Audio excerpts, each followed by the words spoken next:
ჩვენ ველით რომ რუსეთი ბოლოს და ბოლოს გაიგებს რომ არსებობს ასეთი ქვეყანა საქართველო, რომელსაც დემოკრატიულად არჩეული ხელისუფლება ჰყავს. ამ შინაარსის განცხადება მიხეილ სააკაშვილმა ევროპარლამენტარების შეკითხვებზე პასუხისას გააკეთა.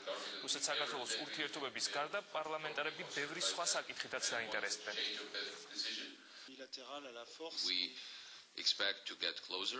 ჩვენ ველით ევროპარლამენტთან დაახლოებას. რა თქმა უნდა ვიცით ასევე რომ თქვენი დახმარება დაგვჭირდება იმ რეფორმებში, რომლებზეც ვმუშაობთ. რაც შეეხება რუს ლიდერებს, ჩვენ მათგან ველით გაიგონ რომ საქართველო არსებობს, ყავს დემოკრატიულად არჩეული ხელისუფლება. ჩვენ უნდა ვიყოთ რაც შეიძლება მოქნილი, გონება გახსნილი, კომპრომისისთვის განწყობილი, რაც დაფუძნებული იქნება სახელმწიფოთა შორის ურთიერთობების ძირითად პრინციპებზე. ჩვენი თვალსაზრისით ლისაბონის სამიტმა კარგად ჩაიარა, რადგან ითქვა რომ ჩვენ გავხდებით ნატოს წევრი. ჩვენ ასევე გამოგვაცალკევეს უკრაინისგან ისე რომ საქართველოს საკითხის უკან დაწევა არ მომხდარა. ასევე მნიშვნელოვანია რომ იქ მხარი დაუჭირეს ჩვენს რეფორმებს. მე შევხვდი პრეზიდენტ ობამას, ის მხარდაჭერისთვის იყო განწყობილი. პრეზიდენტმა მედვედევმა კი პრესკონფერენციაზე განაცხადა რომ საქართველოს თაობაზე უთანხმოება არსებობს, რაც მიუთითებს რომ ეს განსახილულ საკითხების სათავეში იყო. ჩვენ ყავს თითქმის 500,000-მდე იძულებით გადაადგილებული პირი.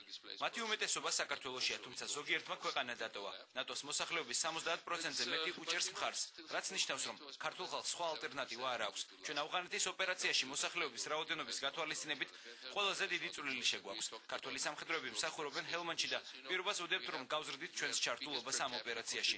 გვინდა ავღანეთში ინსტრუქტორებისა და პოლიციის ოფიცრების გაგზავნა. ვიდრე ომი დაიწყებოდა, მე წერილი გაუგზავნე პრეზიდენტ მედვედევს, რადგან პროვოკაციები იზრდებოდა. რამდენჯერმე დარეკვაც ვცადე, მაგრამ პრეზიდენტის ნაცვლად პრემიერმა პუტინმა მიპასუხა. ვფიქრობდი რა შეიძლებოდა გამეკეთებინა რომ ომი აგვეცილებინა. მე ვუთხარი მათ რომ აფხაზეთის 100 კილომეტრიანი ზოლიდან რომელიც მოსახლეობისგან დაცლილია, საკუთარი ჯარები დაეხიათ და ხალხისთვის სახლებში დაბრუნების საშუალება მიეცათ. არაფერს ვამბობდი სტატუსზე, გვინდოდა იქ ყოფილიყო საერთაშორისო ადმინისტრაცია, თავისუფალი ეკონომიკური ზონა. მათი პასუხი კი იყო რომ დევნილების დაბრუნება განხილვას არ ექვემდებარებოდა. რომელ თვითგამორკვევაზეა ლაპარაკი. მე მხარს ვუჭერდი ოლიმპიური თამაშების ჩატარებას სოჩში ომამდე.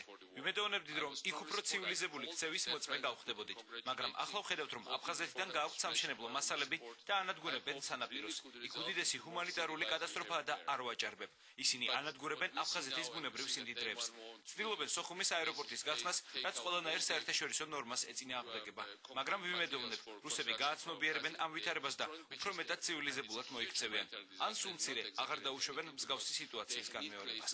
რაც შეეხება კონსტიტუციურ ცვლილებებს, კატეგორიულად არ ვეთანხმები მოსაზრებას, რომ ამ ცვლილებებმა პარლამენტი დაასუსტა. პირიქით, ამ ცვლილებით პარლამენტი გაძლიერდა. ვენეციის კომისიამ მრავალწლიანი თანამშრომლობის შემდეგ გარკვევით განაცხადა, რომ ეს რეფორმა პასუხობს ყველა ევროპულ ნორმას. ერთადერთი შენიშვნა, რაც მათ ჰქონდათ, ის იყო, რომ კიდევ უფრო უნდა შეგვემცირებინა პრეზიდენტის უფლებები. ჩვენ გვეყოლება მთავრობა, რომელიც იქნება პარლამენტზე დაქვემდებარებული.